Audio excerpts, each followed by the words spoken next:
রাধি গোবিন্দ সর্বকারণে কারণম শ্রীমতী রাধারানী সহ সকল ব্রজবাসী শ্রীপাদ পদ্মে ভক্তিপূর্ণ প্রণাম জানাই। প্রেমের ঠাকুর শ্রী শ্রী চৈতন্য মহাপ্রভু, নিত্যানন্দ মহাপ্রভু সহ সকল গৌর ভক্তের শ্রীপাদ পদ্মে ভক্তিপূর্ণ প্রণাম জানাই। পূর্ণ ব্রহ্ম শ্রী শ্রী ঠাকুর হরিচাঁদ, পতিত পাবন শ্রী শ্রী ঠাকুর গুরুচাঁদ, মা শান্তি সত্যভামা সহ সকল হরিভক্তের শ্রীপাদ পদ্মে ভক্তিপূর্ণ প্রণাম জানাই।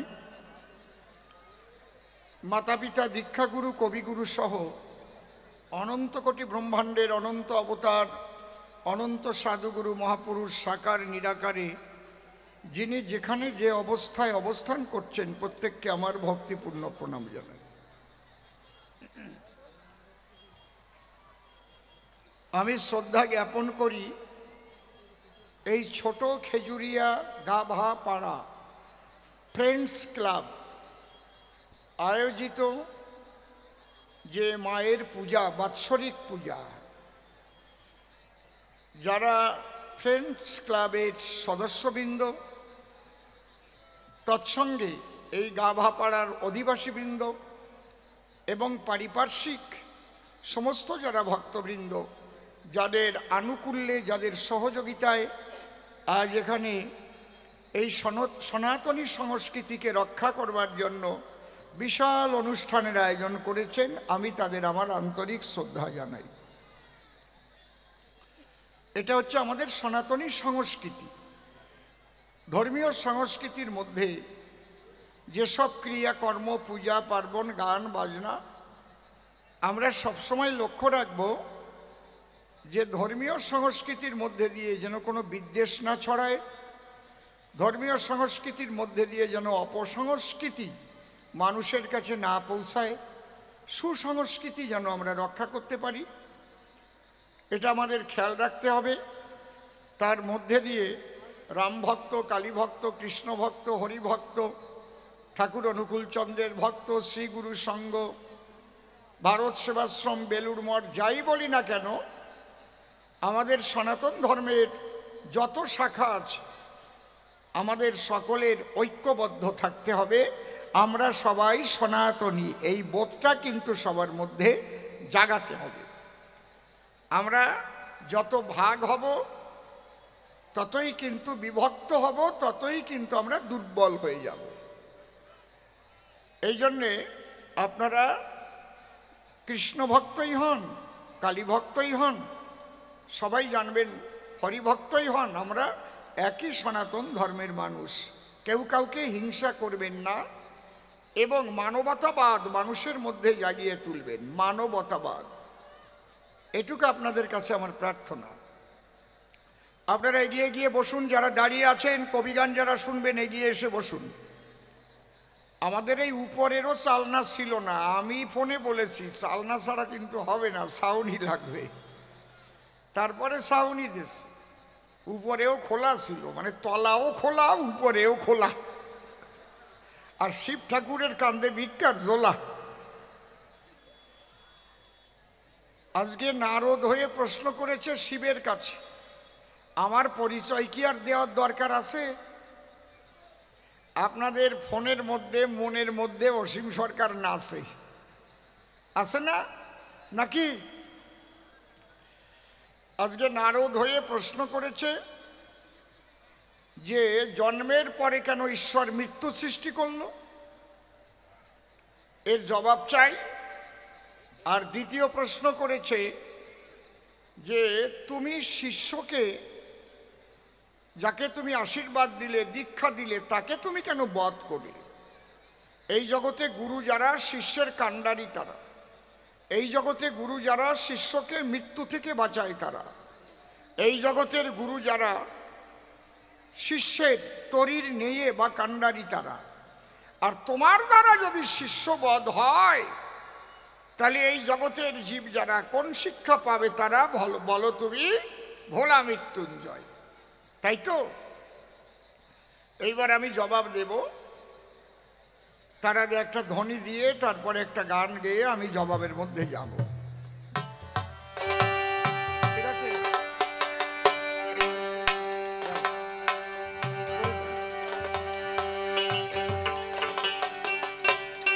একটু আউটে বাড়বে হারমোনিয়ামটা।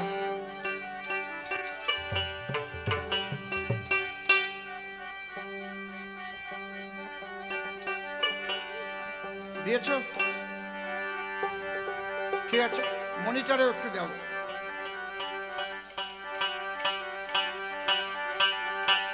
ঠিক আছে,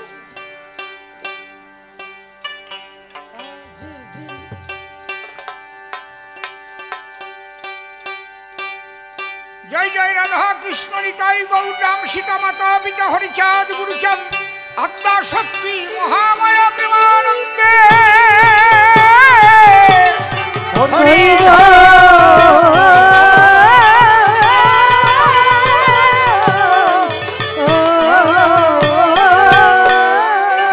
হরি বল, হরি বল। কি হয়েছে? কিসে? আমারটা রিভাইভ ঠিকই আছে। রিভাইভ, হ্যালো, চেক, ঠিকই তো আছে। আর একটু রিভাইভ দিতে পারো গানের সময়, বেশি না, কথার সময় কমিয়ে দেবে। চেক, খুব ভালো মাইক তোমার, একদম এক্সেলেন্ট। মাইকের চাইতে মাইক ম্যান আরো ভালো। কি সুন্দর হাসি, হাসি তো আমরা সবাই ভালোবাসি নাকি? কিছু কিছু মাইক ম্যান আছে সে বুতুম পেঁচার মতো মুখ করে বসে থাকে। হ্যাঁ দাদা একটু বাড়িয়ে দেন না। আর কি সুন্দর হাসে, আরো দুইজন পাশে। বাহ, হরি বল, হরি বল। নারদ আর শিব, গুরু শিষ্য কি সম্পর্ক থাকতে হয়? আজকে শিব হয়ে শিষ্যকে কেন নিধন করতে বাধ্য হলো, আজকে আলোচনার বিষয়। হরি বল। ও গুরু, গুরু তোমায় আমি চিনলাম না, সাধন ভজন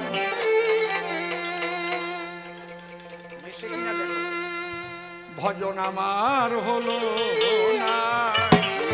গুরু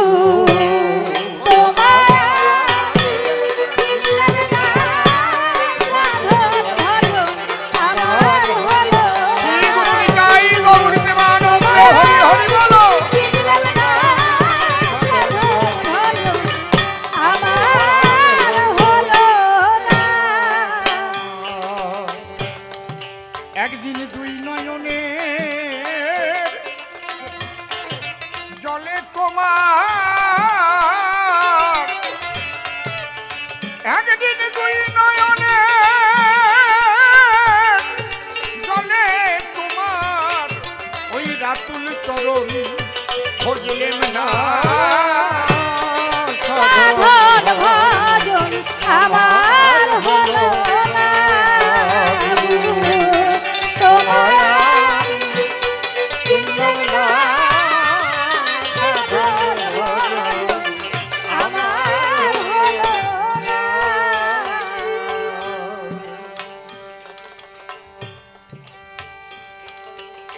রাধা কৃষ্ণের যুগল পদ্ম হৃৎপদ্মে করে আরাধ্য শুদ্ধ চিত্তে প্রণতি জানাই।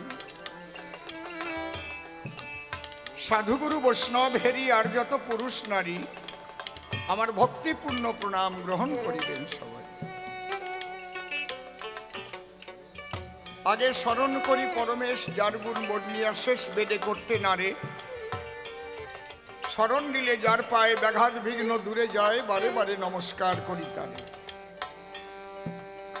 পরে বন্দি মায়ের চরণ, যে পদ বিপদ হরণ, ভবসিন্ধু তরণের একমাত্র উপায়, যে পদ ভাবিলে পরে আপদ হরে বিপদ হরে, জীবগণে ধ্রুব মোক্ষ পায়।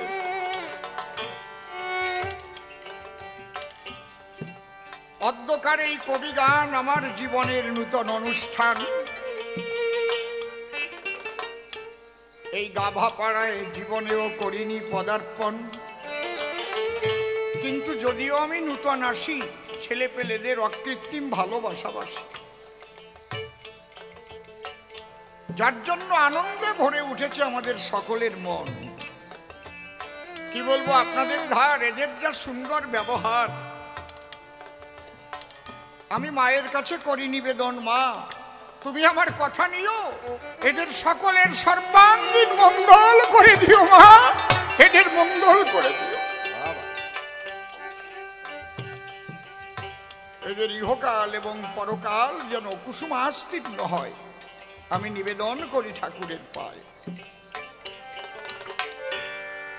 আমি যাব শিবের ভূমিকায়, যিনি পাগলা মহেশ্বর, তার ভূমিকায় সভাপর আমি হব দণ্ডায়মান। আমার কাছে বলুন দেখি, কোন জীব শিব হতে পারে নাকি? তলে জীব আর অটলে শিব, সাধুরা দিয়েছে সমাধান। আমার আছে টলাটলি, আমার আছে গলাগলি, আর টলাটলি গলাগলির ঊর্ধ্বে পাগলা ভোলানাথ ঈশান। আমি যাব তার ভূমিকাতে, আগে প্রণাম করি জোড়ো হাতে।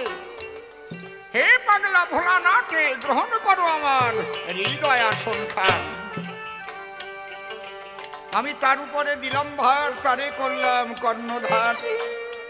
কাব্য সিন্ধু হব পার, অন্তরের একান্ত আকিঞ্চন। এইবার নিজ নাম পরিহরি হব শিব ত্রিপুরারি। বিপক্ষে নারদ ঋষি দিয়েছে দর্শন। সে প্রথম প্রশ্ন করেছে দান, তুমি ভোলানাথ পাগলা ঈশান, গুরু হয়ে শিষ্যকে বধ করিলে কেন? आज 2 क्वेश्चन हुआ। शिव ठाकुर को नारद वो प्रश्न किया, ये तुम गुरु होकर क्यों शिष्यों के वध किया? वो जो ब्रिकोदत्त था उसको मारा था ना शिव ठाकुर। ये प्रश्न नारद मुनि शिव को पास दिया। अभी हम उसको जवाब करेगा। একটু বুঝিয়ে দিলাম, আমার তো ভালো হয় না। ওই সাম Bangla some English mother mother ট্যাংরা ফিস। তাই নারদ মন দিয়ে করিও শ্রবণ, গুরু শিষ্য কেমন।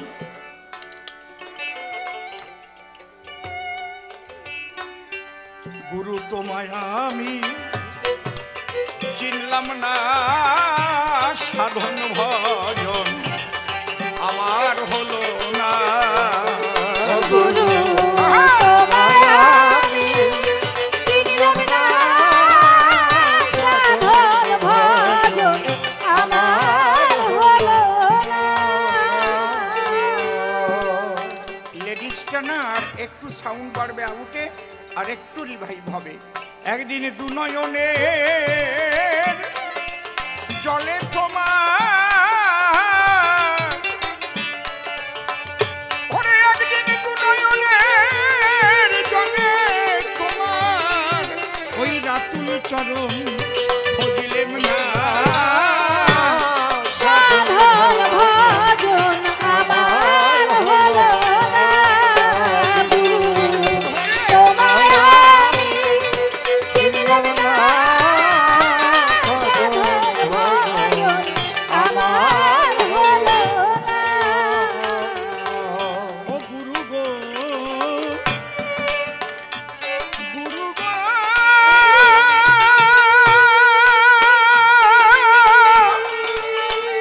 গুরু গো, গুরু গো, আমি পেয়েছি এই মায়ার সংসার অসারকে, তাই ভেবেছি সার। সেই ভব পারে চিন্তা করলাম না,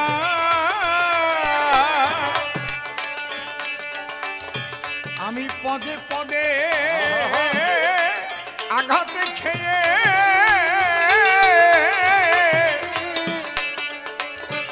ওরে আমি পদে পদে আঘাত খেয়ে তবু মনের ভ্রান্তি গেল না।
পাহারাদার, তারাই করে এই ঘরে চোরা কারবার।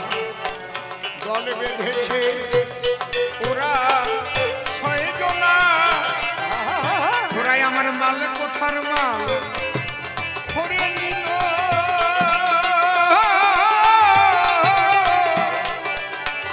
ওরাই আমার মাল কোথার মাল করে নিল, আবার আমায় দিল জেলখানা।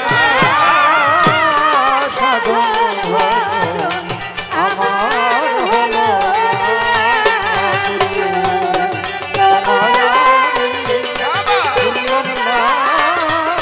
সাধন ভজন আমার হলো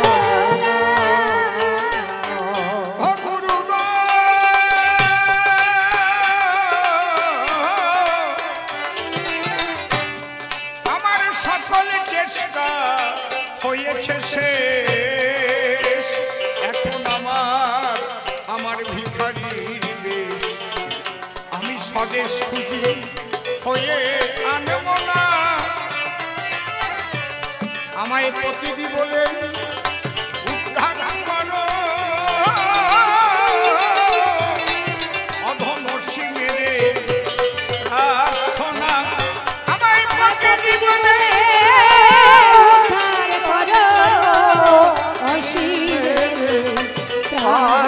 আমায় প্রতিদি বলে উদ্ধার করো শিবের প্রার্থনা।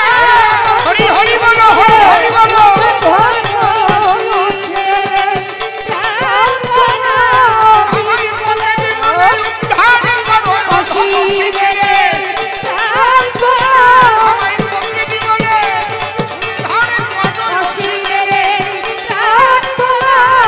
আমার মতো আর পাপী নেই রে শিবের, ওরে তুমি ছাড়া আর কে বানাচ্ছে শিবের। আমায় প্রতিদি বলে উদ্ধার করো শিব, হরি হরি বল। আমায় প্রতিদি বলে শিবের প্রার্থনা। হরি হরি বল, হরি বল, হরি বল, হরি বল, হরি বল, হরি বল। বল হরি বল। নীরব থাকবেন সর্বজন, বলতে হবে অনেকক্ষণ। যেভাবে আয়োজন সভা মধ্যে পাই, প্রথম দ্বারায় সভাস্থান শুনালাম একখানা গুরুমুখী গান। এইবার তার জবাবের মধ্যে যাই। আজকে কে উঠে বাইরে যাবে না, কিন্তু গেলে 5 মিনিট চুপ করে থাকেন সবে, প্রত্যেকটার জবাব হবে। প্রথম প্রশ্ন করেছে উত্থাপন, বলো শিব তুমি আমার কাছে গুরুর দ্বারাই শিষ্য বাঁচে, আর তুমি সেই শিষ্যকে মারলে কি কারণ? আমি বলি ভোলানাথ গোসাই, আমি শিষ্যকে মারি নাই, তার কর্মেই তার ঘটেছে মরণ।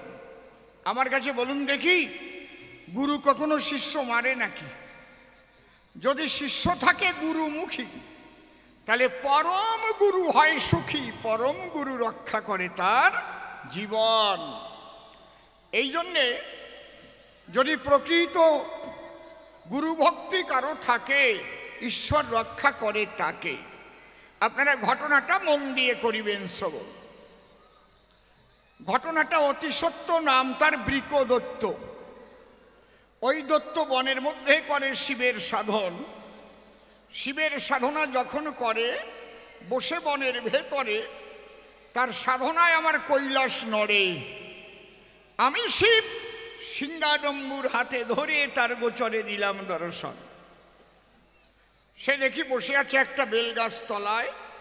আমি গিয়ে বললাম, ভোলা মৃত্যুঞ্জয়, তুমি আমাকে ওং নমঃ শিবায়, ওং নমঃ শিবায় বলে ডাকো কি কারণ? বৃকদত্ত আমায় দেখে বড় শান্তি পেয়ে বুকে বলে তখনই ডেকে ডেকে, ভোলানাথ তুমি দিয়েছো দর্শন, অন্তরে আমার আছে ভাবো তোমার কাছে আমি একটা বর নেব। আমি বললাম, কি বর তোমার আকিঞ্চন, মানে ইচ্ছা? ওই দত্ত ডেকে বলে, তাই অন্য বরের দরকার নাই, তুমি মৃত্যুঞ্জয় ভোলানাথ গোসাই, আমাকেও মৃত্যুঞ্জয় বর তুমি করো অর্পণ। তুমি বর দাও ত্রিপুরারি, আমি যেন কোনোদিন না মরি।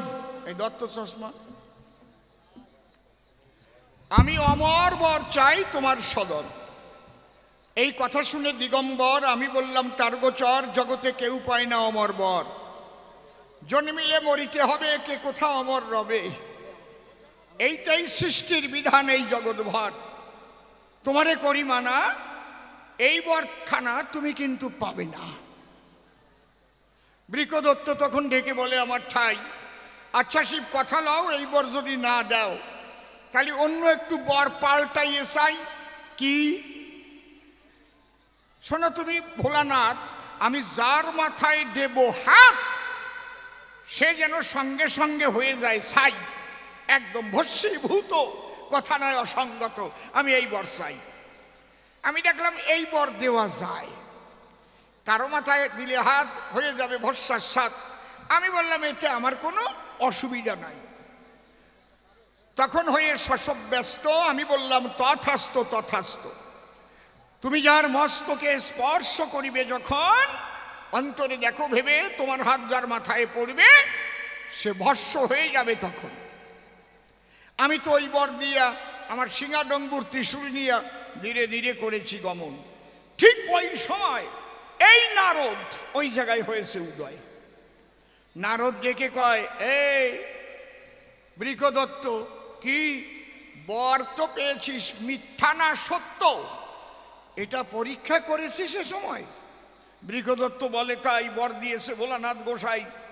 উনি মিথ্যা বর দেয় নাকি? বলা মৃত্যুঞ্জয় বলে, জানিস না দেব দেবতা যারা অনেক সময় সিটিংবাজিও করে, তারা জানো না তাদের ভাবধারা। দেবাসুর একসঙ্গে করেছিল সাগর মন্থন, সেই অসুরদের সুধানা দেবার তরে নারায়ণ তখন মোহিনী মূর্তি ধরে, আর ওই সুধা সব দেবতারা খেলো ভাগ করে, অসুররা এক সিটিয়াও পায় নাই তখন। জানো না তুমি? বলদের ছাতু, মাথায় নাই দাতু। বৃকদত্ত ডেকে কয়, কথাটা তো মন্দ নয়। ও গিয়ে এই গন্ডগোল বাধায়, ভালোই ছিল, ও যাইয়ে পিনিক দিল নারদ, বুঝতে পারিস? বলে ঠিক আছে। বৃকদত্ত বলে তখন নারদের গোচর, হ্যাঁ নারদ, তাহলে হাত একটু দেই তোমার মাথার পর। নারদ কয়, আমারে দিবি কেন? আমি তো মরিয়ে যাবই। যার নাম মৃত্যুঞ্জয় তার মাথায় হাত দিয়ে পরীক্ষা করতে হয়। যদি শিবের মাথায় হাত দিলে শিব যদি ভস্ম হয়ে যায়, অন্তরে দেখবে তোর বর খাঁটি হবে, একদম 24 ক্যারেট সোনা, মিথ্যা কথা নয়। বৃকদত্ত ভাবে, তাই যুক্তিটা তো খারাপ দেয় নাই।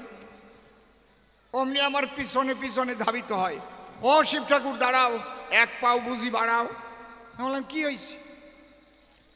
বর তো দিলাম তোরে, এখন তো আমার কৈলাসে যাওয়ার দরকার আছে। কই কৈলাসে যাওয়া আছে, আমার একটু পরীক্ষার দরকার আছে। কি পরীক্ষা? অন্তরে আমার আছে, ভাবো তোমার মাথায় হাত দিয়ে আমি একটু পরীক্ষা করব, বরটা একটু আমি যাচাই করিয়ে নেব, বর সত্যি নিয়ে মিথ্যা। আমি বললাম, এই তুই আমার মাথায় হাত দিবি কেন? আমি যে তোর গুরু। ও কয়, গুরু দিয়েই হবে বউনি শুরু। বুঝতে পারিছেন? গুরুরই মারিয়েই বউনি শুরু করবে। আমি মনে মনে ভাবি, তাই এইরকম বিপদে তো জীবনেও পড়ি নাই। নিজে বর আমি করেছি অর্পণ, এখন আমার মাথায় দিয়ে হাত করতে চায় ভস্মার সাত। আমি চিন্তায় পড়ে গেলাম তখন, কি করি? একে বলে উভয় সংকট। ও যদি আমার মাথায় হাত দেয়, আমার নাম মৃত্যুঞ্জয়, আমি যদি ভস্ম না হই এই জায়গায়, ও ডাক দিয়ে বলবে, তাই তোমার বর ঠিক দাও নাই, এই যে তোমার মাথা ভস্ম হয় নাই, দেখেছেন? তাহলে আমি ভস্ম হলে পরে আমার মৃত্যুঞ্জয় নামটা আর থাকে না রে। উভয় সংকট বলে রে। আর একটু ব্যাখ্যা করে বলি আপনাদের ঠাই। মনে করেন বাংলাদেশ থেকে কোনো একটা যুবক ছেলে এলো, এসে কোনো বাড়ি লজিং ছিল,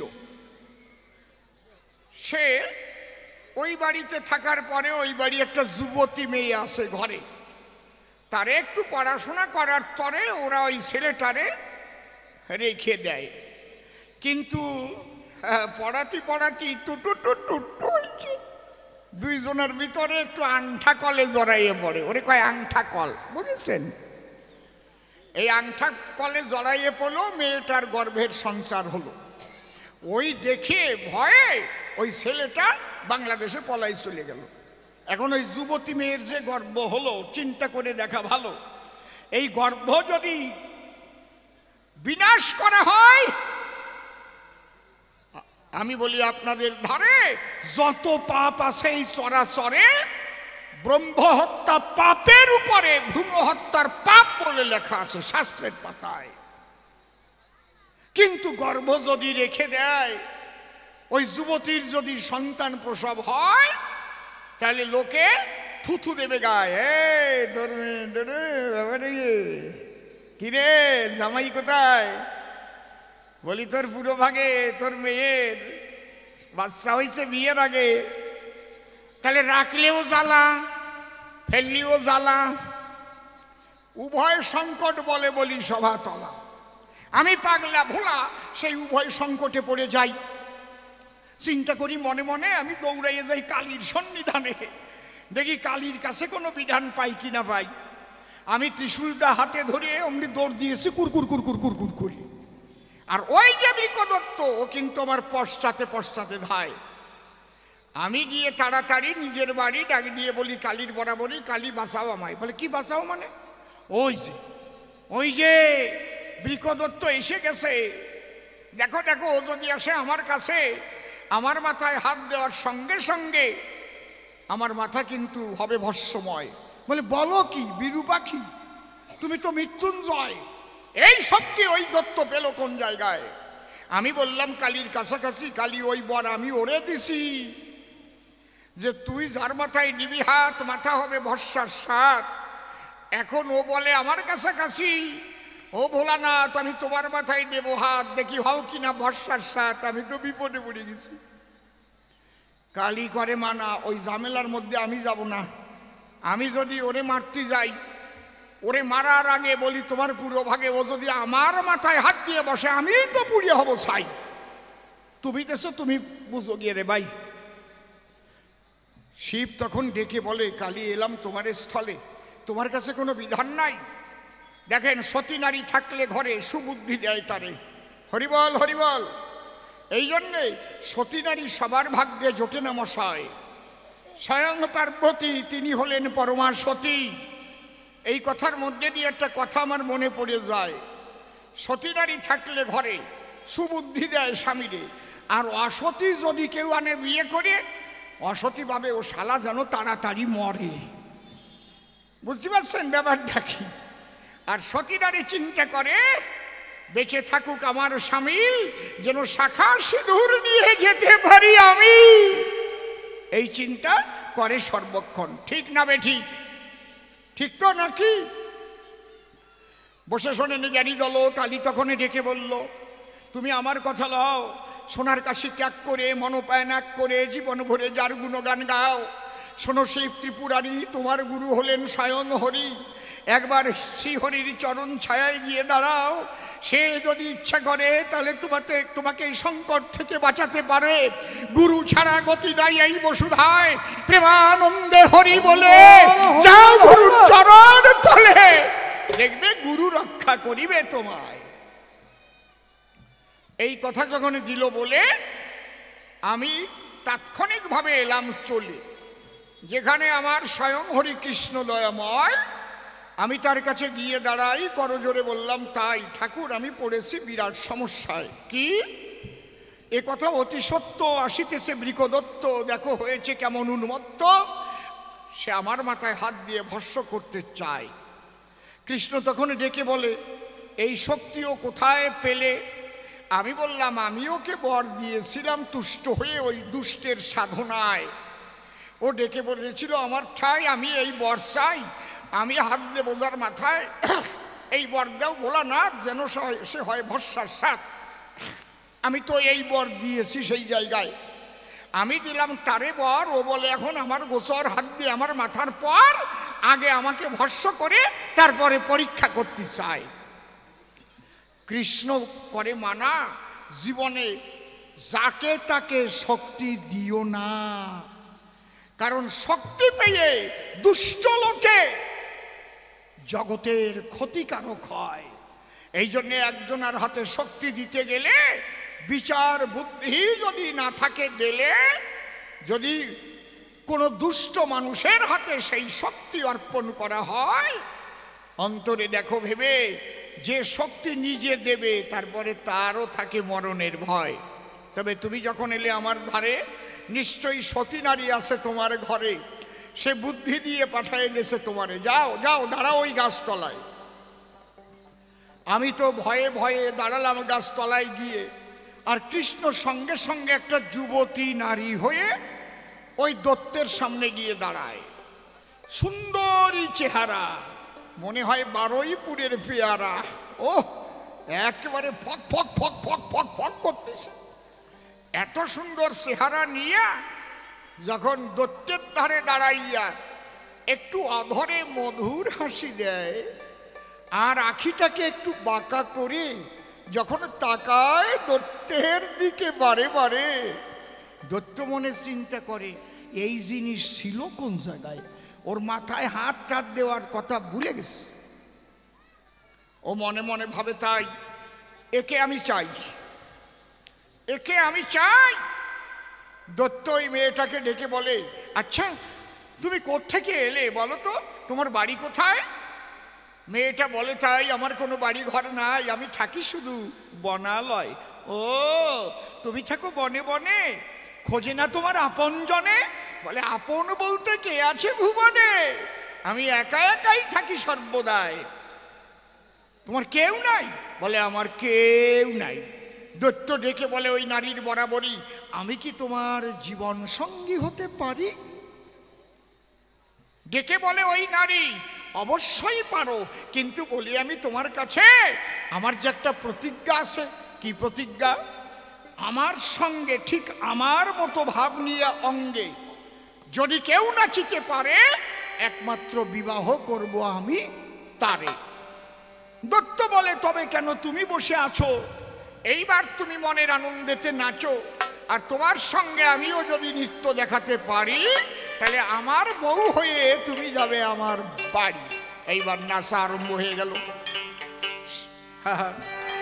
সোহাগ চাঁদ বদনী ধনী নাচো তো দেখি, সোহাগ চাঁদ বদনী ধনী নাচো তো দেখি, সোহাগ চাঁদ বদনী মায়েরা উলুধ্বনি দাও। দেখি, ধনী নাচো তো দেখি, ধনী নাচো তো দেখি, ধনী নাচো তো দেখি। সোহাগ চাঁদ বদনী ধনী নাচো তো দেখি, বাবা বাবা, চাঁদ বদনী ধনী নাচো তো দেখি। ইহা বলি কৃষ্ণচন্দ্র নাচিতে লাগিল, নিজের প্রতি দেশে কৃষ্ণ যখন হাত দিল। সোহাগ চাঁদ বদনী ধনী নাচো তো দেখি, সোহাগ চাঁদ বদনী ধনী নাচো তো দেখি। কৃষ্ণ যেভাবে নাচবে মেয়েটা দত্তর সেইভাবে নাচতে হবে, তবে তো পাবে নাকি? যেভাবে তেন নাচে আমার কৃষ্ণ রসময়, দত্ত তো সেইভাবে নাচিয়া দেখায়। সোহাগ চাঁদ বদনী ধনী নাচো তো দেখি, সোহাগ চাঁদ বদনী ধনী নাচো তো দেখি। নৃত্যের কতগুলো মুদ্রা আছে, দেখবেন যারা নৃত্য শেখে মুদ্রাগুলো তাদের শেখায়, আমাদের হাতে হবে না সেগুলো না। মানে একটা কায়দা, একেবারে হাত ঘুরিয়ে ঘুরিয়ে আসে, একদম যেন পদ্ম ফুল বানায় ফেলে, করে না? নাচিতে নাচিতে আমার কৃষ্ণ জগন্নাথ নিজের ওষ্ঠে যখন নিজে দিল হাত। সোহাগ চাঁদ বদনী ধনী নাচো তো দেখি, হরি হরি বলো। সোহাগ চাঁদ বদনী ধনী নাচো তো দেখি। ঠিক যেভাবে নাচছে, মেয়েটাকে বিয়ে করবার জন্য পাগল হয়ে দত্ত সেইভাবে নাচছে। তাই দত্তের তো তাল নাই, অসত্য, ও বেতালে নাচে।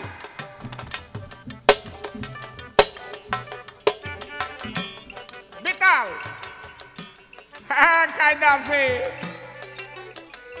আমার কৃষ্ণচন্দ্র সুন্দর ভাবে নাচিতে লাগিল, দত্ত সেই নাচে আরম্ভিয়া দিল। সোহাগচাঁদ বদনী ধনী নাচো তো দেখি, সোহাগচাঁদ বদনী ধনী নাচো তো দেখি। নাচিতে নাচিতে আমার কৃষ্ণ জগন্নাথ হা হা হা। নিজের মাথায় নিজে কৃষ্ণ দিল যখন হাত। সোহাগচাঁদ বদনী ধনী নাচো তো দেখি, সোহাগচাঁদ বদনী ধনী নাচো তো দেখি। তাই দেখিয়া দত্ত নিজের মস্তকে হাত দিল, সঙ্গে সঙ্গে দত্তের বাসা ছাই হইয়া গেল। সোহাগচাঁদ হরি হরি বলো, ধনী নাচো তো হরি দেখি, বলো। সোহাগচাঁদ বদনী ধনী নাচো তো দেখি। সিসিং ভাগ।